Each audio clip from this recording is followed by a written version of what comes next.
Merci à nos partenaires Hardy Normand et Associés, Gourou, Deloitte et Demerson Bolt. Donc, bonjour tout le monde, bienvenue au podcast des Bob Bruns. Je me présente, Pierre-Étienne Laporte, président du comité à l'UQTR Campus Longueuil. Aujourd'hui, je co-anime avec Jérémy Hamon, qui est un habitué. On reçoit Alexia Rousseau. Bonjour Alexia. Allô! Ça va bien?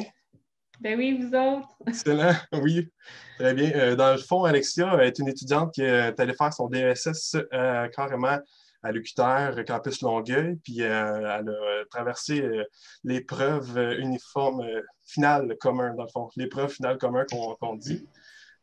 Puis c'est un peu pour ça qu'elle est avec nous aujourd'hui, pour parler un peu de la préparation et tout, et le contexte d'évaluation de l'EFC. Donc, Alexia, peut-être que tu pourrais commencer avec nous raconter un peu ton parcours, puis t'es qui aussi. Bon, mon parcours. Moi, j'ai fait aussi il y en a plusieurs qui l'ont fait, là, mais j'ai fait le DEC en comptabilité gestion à Vienne-Gros. J'ai fait un 3 ans, puis ensuite, j'ai fait un autre 3 ans en baccalauréat en sciences comptables à l'EEG et non à l'UQTR.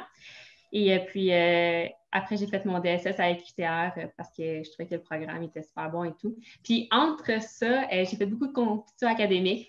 C'est ce qui m'a amené à connaître vraiment comment on résout un cas et tout. J'ai trouvé ça super intéressant.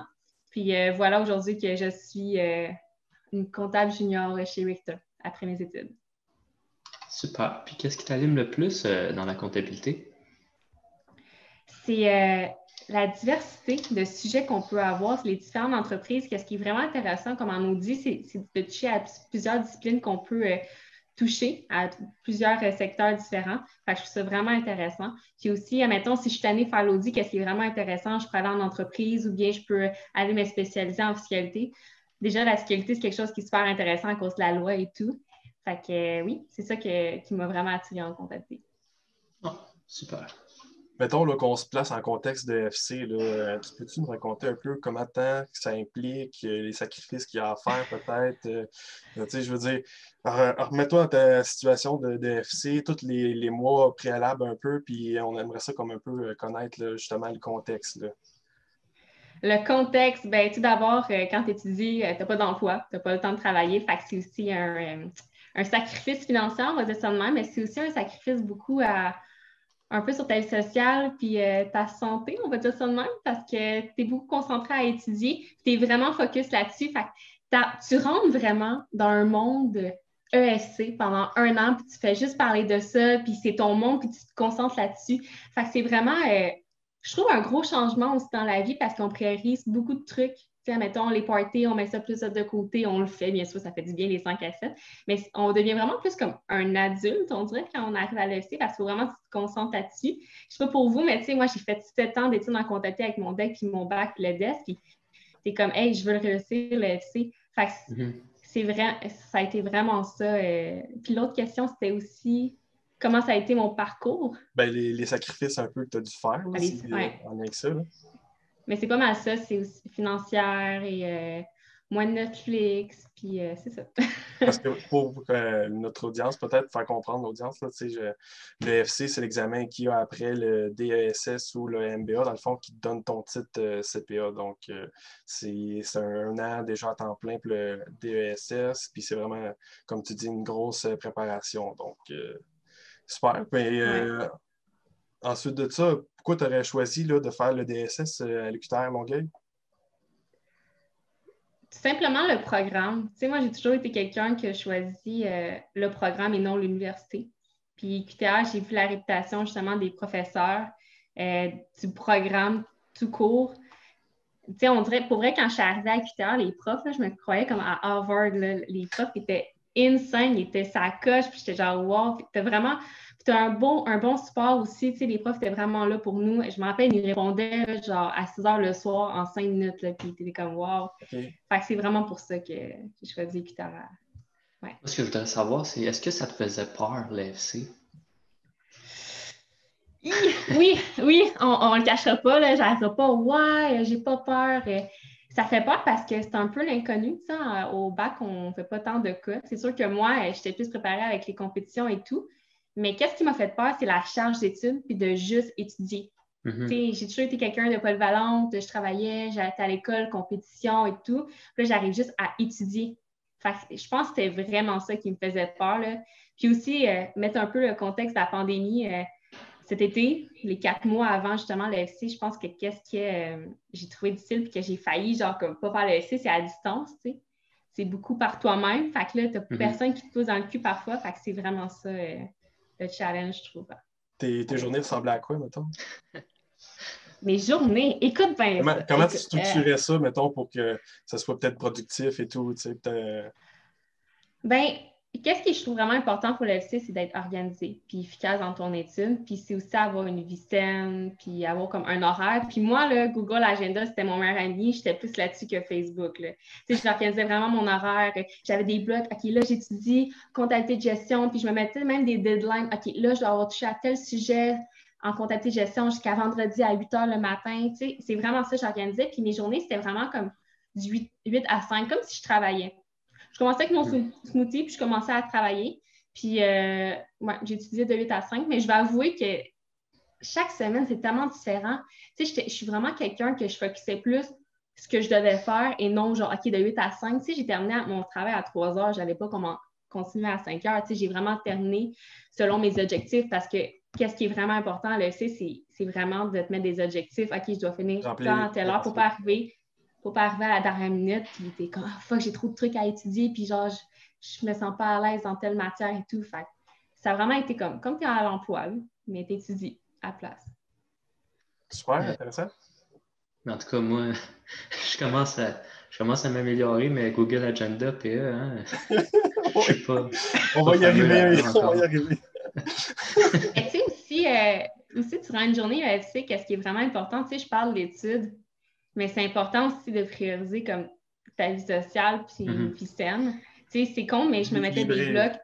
Ouais, je mettais des blocs, je m'en me faire masser. Je me suis jamais fait autant masser un été là, pour déstresser. Puis, mais aussi, j'ai fait du yoga. Tu sais, je mettais des blocs. OK, là, il faut vraiment que j'en fasse du yoga, que je décroche. Aussi aller courir. Je mettais vraiment course, littéralement, dans mon agenda pour décrocher. Fait que c'était vraiment ça, mes journées. C'est excellent études, parce que smoothie, sport, puis ouais. ma question, c'était ça un peu. C'est quoi que tu faisais aussi, tu sais, pour avoir une vie équilibrée qui te permettait d'être productive, tu sais, mais là, c'est super, les réponses que tu me donnes, c'est bon, là. Ouais. Mais aussi, qu'est-ce que je te dirais, c'est que étudie pas tous les jours de l'EFC parce que faut pas t'étudier fucking intense pendant 60 heures au début parce qu'à un moment donné, tu vas te tanner à la fin d'étudier puis tu vas décrocher. C'est vraiment important de ne pas étudier genre 7 jours semaine puis de te mettre des pauses, admettons, d'une journée ou 2 par semaine juste pour décrocher. C'est vraiment important parce qu'à un moment donné, tu vas exploser. Tu as besoin de décrocher pour être performant au jour. Là. Niveau motivation aussi, là, je veux dire, 7 jours, là, ça devient que c'est une grosse charge de travail. Là. Oui, beaucoup. Est-ce que tu avais tendance à être quelqu'un d'organisé avant de commencer tout ce cheminement-là qui est le FC? Ah oui, vraiment. OK. Je suis vraiment, tu sais, mon Google Agenda, là, il était une scène, là. Je suis vraiment organisée dans la vie, puis je suis vraiment efficace. Puis pour vrai, qu'est-ce qui m'a aidé dans mon étude pour que je sois organisée, tu sais, en me disant, OK, qu'est-ce que je dois étudier, puis qu'est-ce que je suis bonne. Tu sais, j'avais vraiment, l'EFC, qu'est-ce qu'il y a? C'est une grille de compétences pour l'EFC. Je ne sais pas si vous l'avez déjà vu, savoir à chaque discipline, comme fiscalité, qu'est-ce qu'il pourrait avoir l'examen comme compétence à avoir.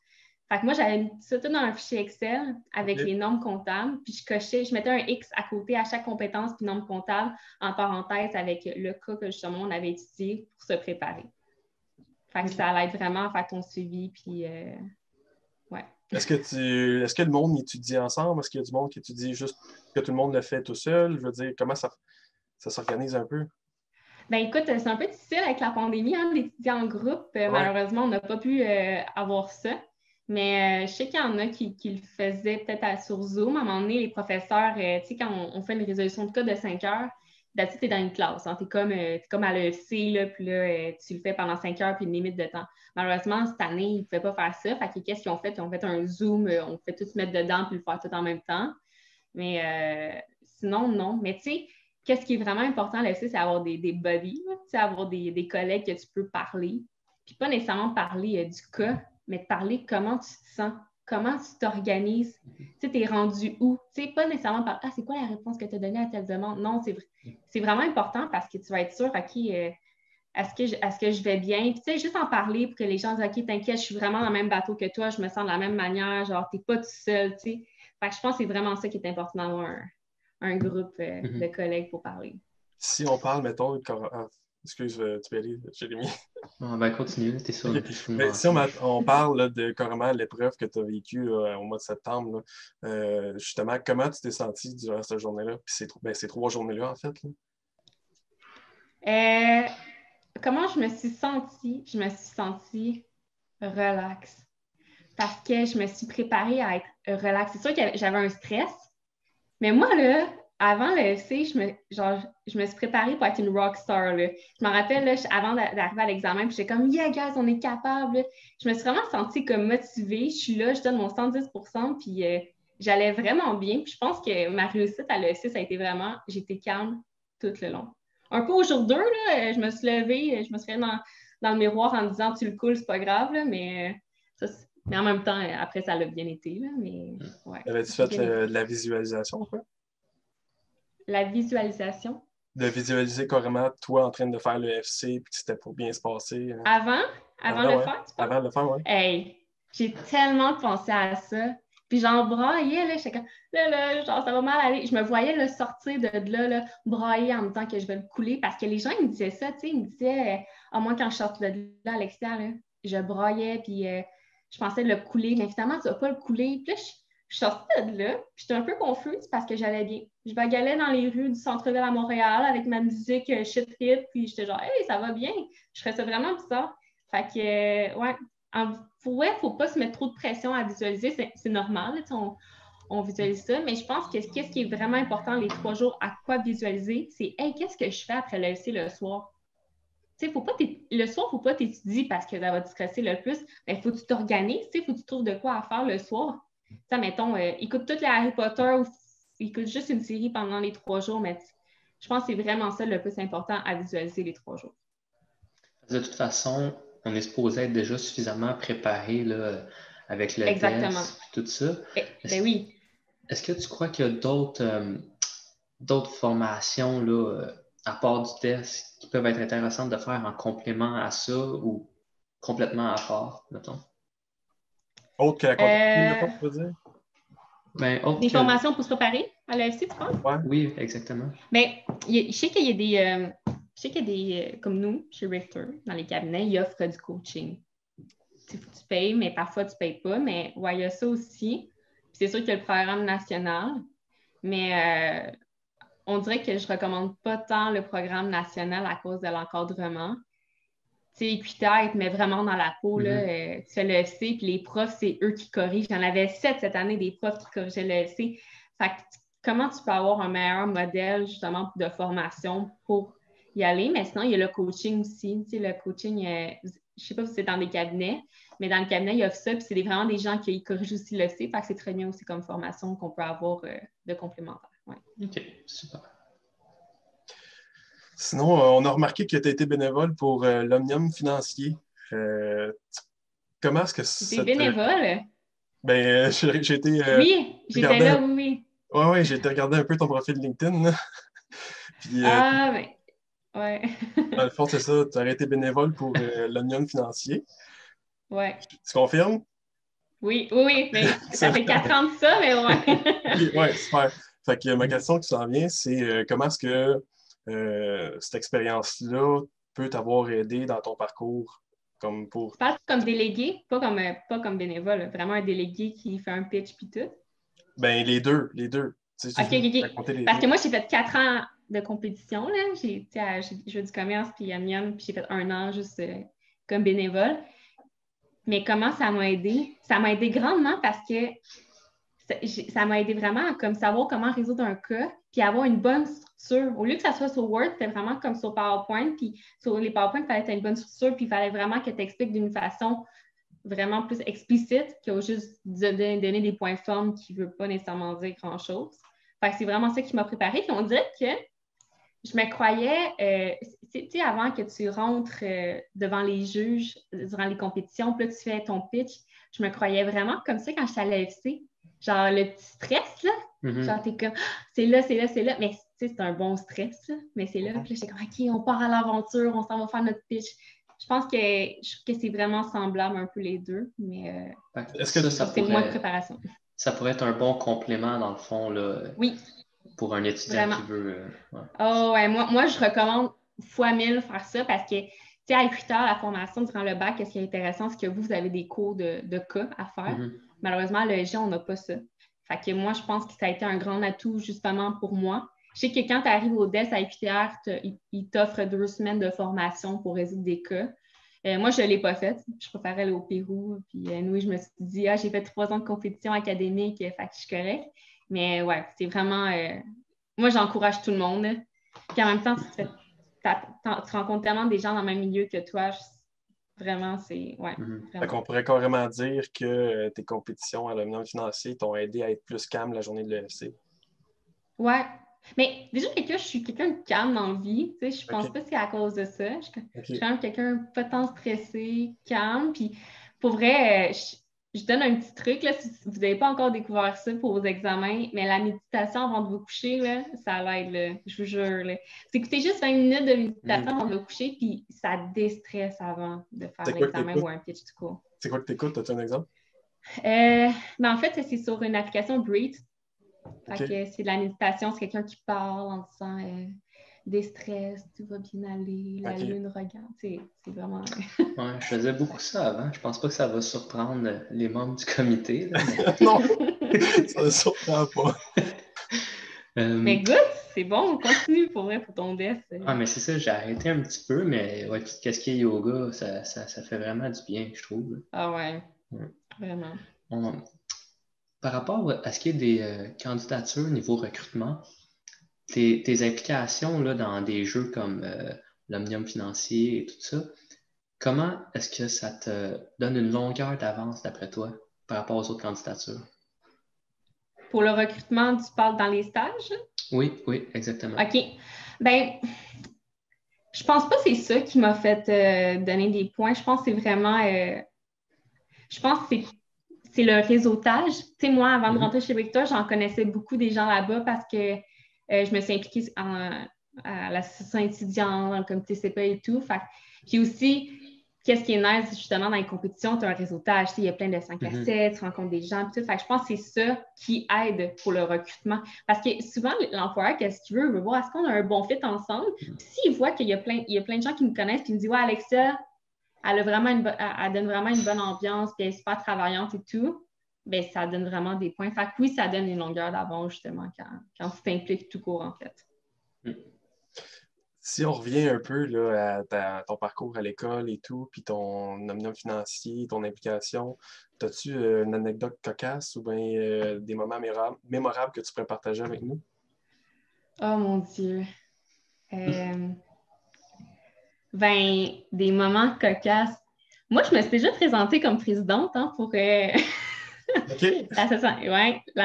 Comme toi, justement, là, mais je ne l'ai pas eu, malheureusement. Mais ça a été comme les Olympiques, comme Trump, pour vrai. Ça a été quelque chose. Mais ouais, ça a été intense. Puis je pense que qu'est-ce que je retiens de ça, c'est avoir géré avec plein de personnes, avec plein de gens, puis gérer plein de situations parfois un peu dramatiques ou ça prend des bonnes décisions justement pour l'assaut. Mais ouais, fait que c'est un peu mon moment cocasse. C'est pas tant fun là, comme moment cocasse, là, mais c'est un fait. Puis je trouve que malgré que j'ai pas été présidente de l'assaut, ben moi, à place, j'étais pas à des compétitions, puis ça a été 100 fois mieux pour moi. Là. Fait que, ouais. T'avais-tu fait recompter les votes? Non. non. Mais en même temps, j'ai réalisé que c'est pas fait pour moi, les assos. Je préférais aller dans les compétitions. Je trouve, l'assaut, c'est le fun, c'est plus social, puis là, tu rencontres des gens et tout, puis tu fais des événements. Mais moi, je pense que c'est plus côté académique. Qu'est-ce qui me recherche vraiment de recruter des gens là-dedans? Puis je trouve que ça m'apporte plus, justement, les compétitions. Ouais. T'es rendu où? On va recommencer depuis le début, dans le fond. Là, on parlait de ton stage à l'étranger. On va recommencer depuis le début. Bonjour, bienvenue au podcast de Maman. On commence depuis le début. On va dire, Mais, reporte ta ouais. question. Mais dans le fond, qu'est-ce que ça t'a apporté, là, ces études-là à l'étranger et puis le stage aussi à l'étranger? Ouais. Qu'est-ce qui m'a apporté vraiment? Ben, le stage, ça m'a appris vraiment à prendre. C'est mon premier voyage tout seul pendant 3 mois en Europe. Fait que ça m'a vraiment fait grandir puis plus à être responsable puis rencontrer plein de cultures différentes. Mais surtout, qu'est-ce qui m'a enrichi, c'est mon échange étudiant à Berlin. C'était vraiment intéressant de voir c'est comment l'éducation dans différents pays. Puis on voit qu'à Berlin, tout court en Europe, en fait, l'école publique, c'est quasiment gratuit. Et l'école privée, que ça coûterait de 10 000 €. On voit vraiment une différence. Mais l'éducation est vraiment pas bonne. Je me rappelle, j'étais dans une école, là, c'est économie et droit, là, puis l'éducation, je comprends pas comment un avocat sort de là. C'est tellement facile, puis la matière est tellement genre vague, Fait que je suis vraiment appris ça, puis je me rends compte qu'on est vraiment chanceux au Québec d'avoir une aussi bonne éducation. Même en comparant avec le reste du Canada, le reste du Canada n'a pas ça. Nous, on a ça, puis c'est tellement un plus pour nous. C'est pas pour rien qu'il y a plus de candidats au Québec qui réussissent le C, justement. Fait que c'est vraiment ça qui m'a apporté. Mais c'est aussi quelque chose, les études en comptabilité, c'est rough, on va se dire, c'est de la grosse matière, puis parfois, tu es comme fatigué de tout. Moi, je trouve que ça m'a donné un break de tout ça, de dire, OK, pour être encore plus, avoir d'énergie en revenant de mon échange, puis me dire, OK, là, je suis prête. Là. Fait que, ouais, ça a été un bon break d'études. Mais ça t'a pas trop déboussolé l'étude dans le fond là-bas? L'étudier là-bas? Mais qu'est-ce qui m'a déboussolé un peu, ouais, c'est étudier en anglais, parce que je suis pas bilingue. Fait que ça m'a un peu déboussolée. Mais en même temps, non, pas vraiment. Tu sais, c'était surtout que c'était en allemand, fait que parfois les profs parlaient allemand, puis je comprenais pas, mais non. À part la langue anglaise, pas vraiment. Puis malgré ça, tu trouvais que c'était quand même un peu trop facile, là. Ouais, c'était facile. ouais. Écoute, je vais vous conter une anecdote, là. Ça peut être mon anecdote plus funny, justement, durant mon bac. Il y avait le cours microéconomie là-bas, puis moi, on dirait que ça ne rentre pas l'économie dans ma tête. Chacun ses forces, qu'est-ce que tu veux. Puis, tu sais, j'ai fait l'examen, mais je savais que j'allais couler, tu sais. Pas que je savais que j'allais couler, mais je savais que j'avais peu de chance, mettons. Fait que, qu'est-ce que j'ai fait? J'ai écrit en dessous de mon nom, Overseas from Canada, juste pour qu'il soit sûr, hey, ça ne me tente pas d'envoyer de la paperasse. Parce que tu peux refaire l'examen. Quand tu coules un examen en échange, tu peux le refaire, mais tu sais, ils te demandent de revenir à Berlin ou qui envoie la paperasse justement à ton université à la maison. Fait que moi, je me suis arrangée pour pas que le monsieur se casse la tête parce que, tu sais, il sait pas là, que moi, je vis à Montréal et non à Berlin. Fait que le monsieur, il est comme, ben, si je donne 47 %, c'est pas grave. Mais il m'a donné 50 % pile. J'étais bien, bien heureuse. Vraiment. Petit truc. C'est assez cocasse. Good job. Merci. J'imagine qu'il y a eu un choc culturel un peu aussi avec là-bas. T'as-tu eu à t'adapter? Écoute, j'ai découvert tant de culture là-bas. Mon choc culturel, c'est plus vivre avec des gens de différents pays. Tu sais, moi, j'avais une coloc indienne. Elle ne savait même pas comment un four s'utilisait. OK. Comment on utilisait un four. Moi, j'ai tout montré comment cuisiner à cette fille-là. Elle ne savait même pas comment ouvrir le four, là. C'est juste pour donner une idée. Fait que c'était pas tant un choc, mais plus amusant. Parce que, tu sais, j'ai beaucoup voyagé dans ma vie. Tu sais, j'ai fait une vingtaine de pays. Tu sais, je suis partie seule en backpack. J'ai fait souvent des voyages de même. Fait que je suis pas tant choquée, mais je suis plus curieuse, puis je suis amusée là-dedans. Est-ce qu'un jour, tu penses vivre ailleurs qu'au Canada? J'ai déjà pensé, pour vrai, partir 1 an en Australie au moins, mais c'est à découvrir vraiment. On dirait que mes plans ont changé depuis la pandémie. Tu sais, avant la pandémie, genre, j'aimerais ça faire ça, mais depuis la pandémie, on dirait que ce minding-là a changé un peu, mais qui sait, peut-être un jour. Mais j'aimerais ça, oui. Pas aux États-Unis, par contre. Je serais curieux que tu nous parles, dans le fond, un peu de ton stage chez Richter, dans le fond. Richter, excuse. Ouais.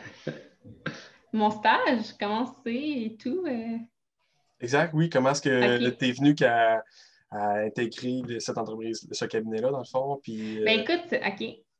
Mais moi, je vais vous dire, j'ai toujours travaillé en entreprise avant, on me voir dans mon CV, puis l'audit, ça ne m'intéressait pas. T'sais. Mais sur Richter, pourquoi ça m'intéressait? C'est à cause que j'avais un ami à l'école qui, lui, travaille chez Richter, puis il m'a promu Richter.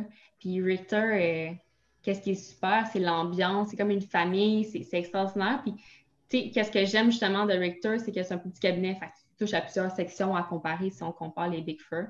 Puis je trouve ça super intéressant parce que tu rencontres tellement des gens de différents niveaux.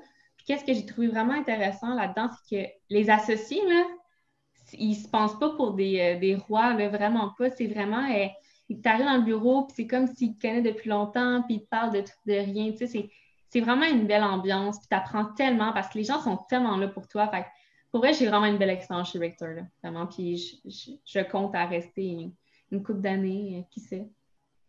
Si on compare ça, mettons, avec ton expérience en entreprise. En entreprise, c'est routinier, tu sais. C'est toujours la même job. Alors qu'en audit, je fais des sections différentes, je touche à différents domaines, secteurs d'entreprise, justement, qui parfois, tu sais, je travaille en mode, autant j'étais en immobilier. Fait que ça change. Fait que je pense que c'est vraiment ça la différence. Un, c'est pas tant routinier de travailler en audit à comparer d'entreprise. Puis de deux, tu touches tellement à différents domaines, puis différents systèmes comptables, là, c'est fou. Ça prend un temps à comprendre comment ils s'organisent justement les entreprises. C'est comme quand tu comprends, tu es comme « Ah, OK, ça va mieux ». Mais ouais, c'est ça la différence, je trouve. Tu as dit que l'audit, ça ne t'intéressait pas vraiment. Qu'est-ce que tu préfères, là, mettons qu'on élimine l'audit entre la fiscalité puis la finance? Qu'est-ce que je préfère entre entreprise et audit? Entre fiscalité et finance, mettons.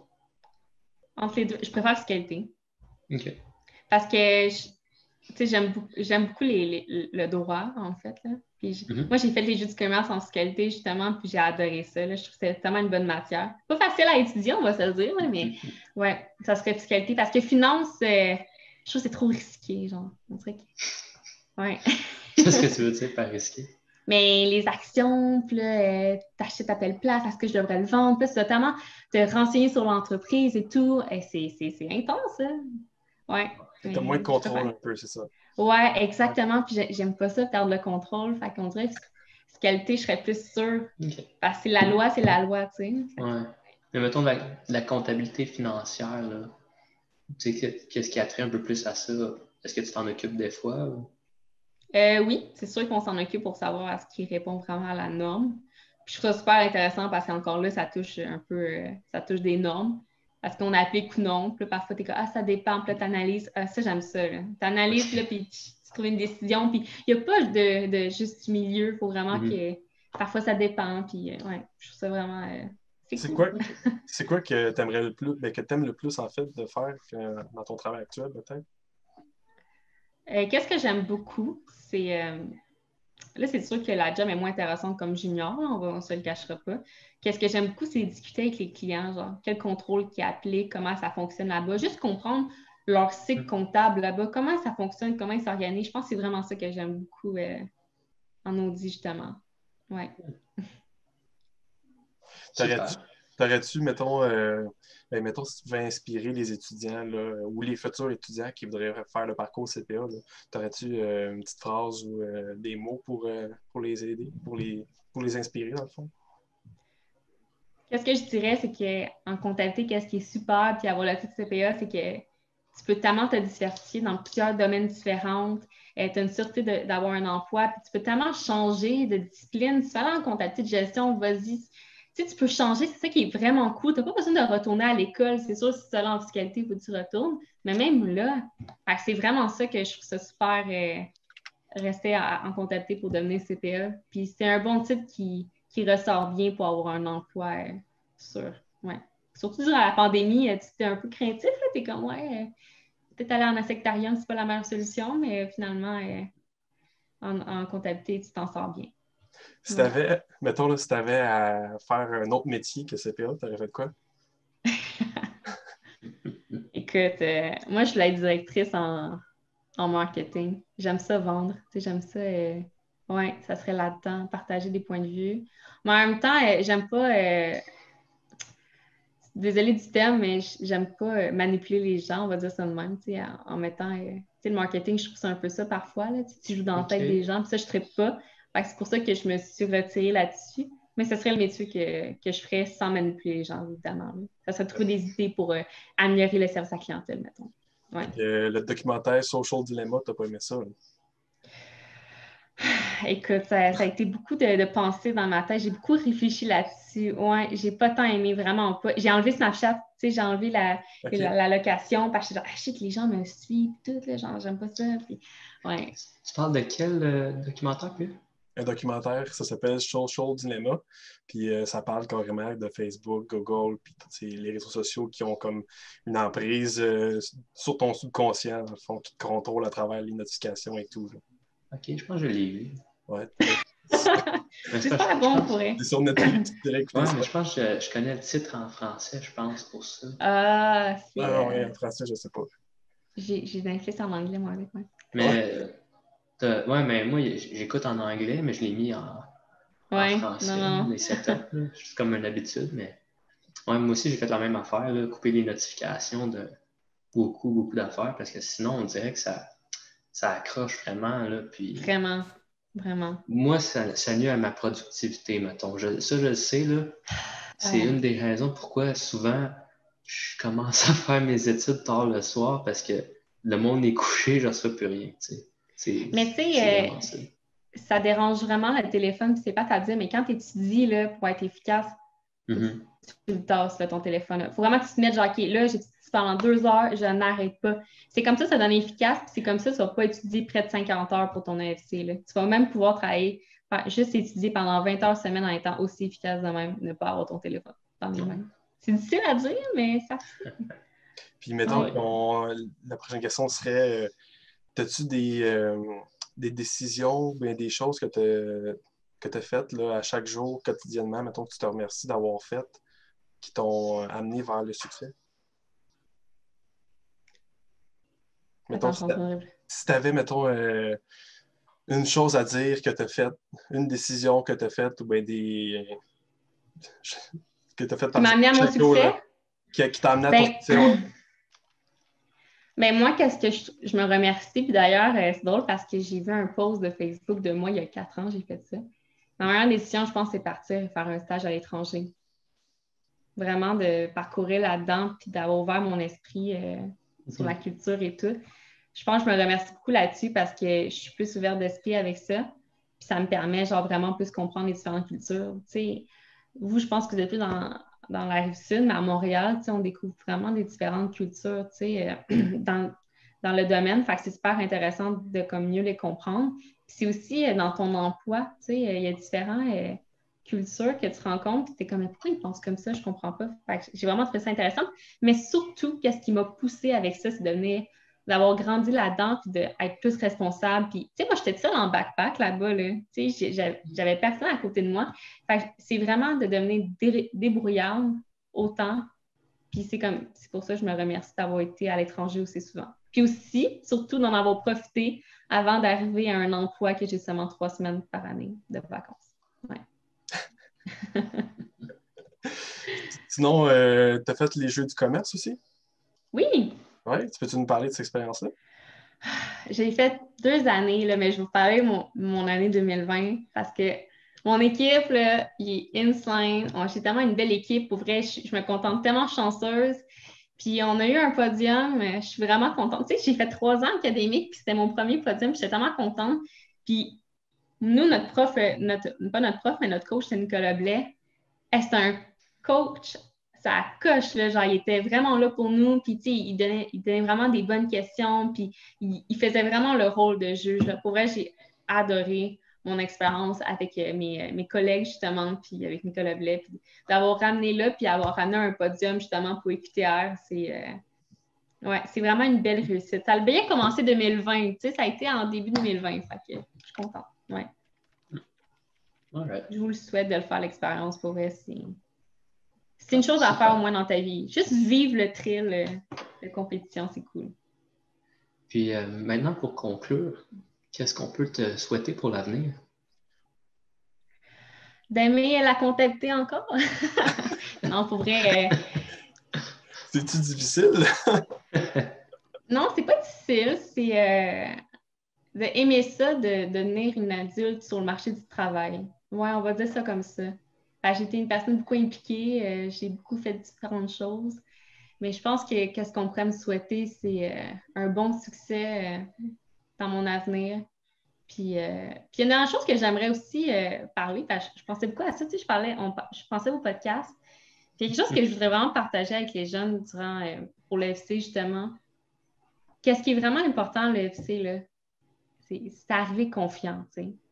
D'arriver là et de dire, OK, je suis une rockstar, je vais réussir cet examen-là, je suis hot, je suis prête. Puis, tu sais, je vais vous avouer que ce feeling-là, ça prend du temps à l'avoir, tu sais. Sois patient, parce que en septembre ou en août, tu vas l'avoir.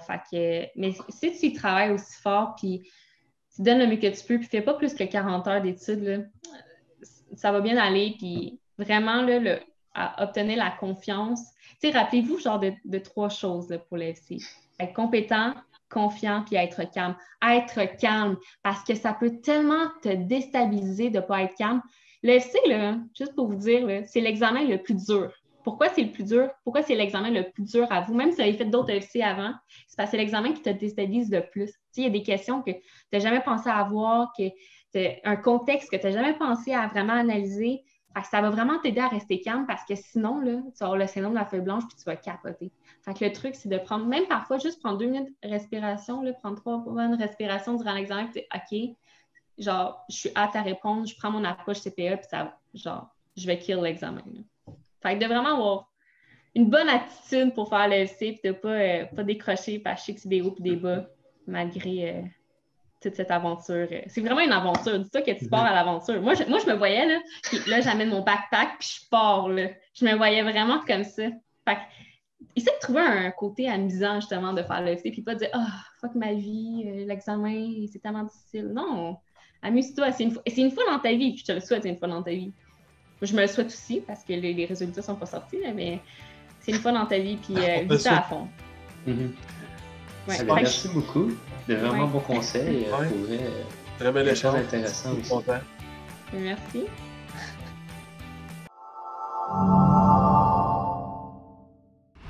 Merci à nos partenaires Hardy Normand et Associés, Gourou, Deloitte et Demerson Bourg.